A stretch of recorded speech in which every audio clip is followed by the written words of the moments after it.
Today I'm going to show you how do we create a simple dashboard in MS Excel. Example, here we have the data, sample data. For this sample data, how do we create a dashboard? It's very simple. First of all, I have to select the table and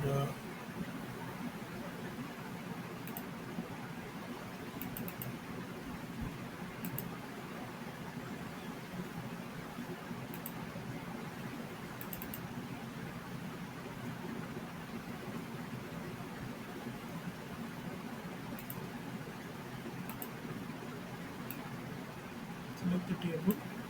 Then you press Ctrl T, which is convert to table format. So once it's converted to table format, it is ready for any data analysis.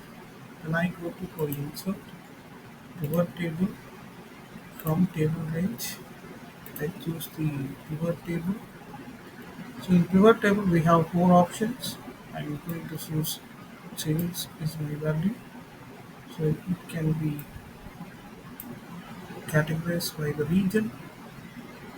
The sum is ready for us. Now I can go with the insert slicer for product and region. So it is another interactive button that you create for your dashboard.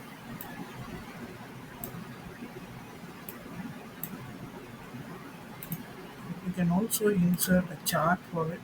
Go to pivot table, pivot chart, and we choose three charts for you. Click OK. The chart is ready for you. So now you can filter the data wise, region wise, product wise. So any way you can create the dashboard like this way. This is I made for the small database. If you want to make high database, you can also create it by you.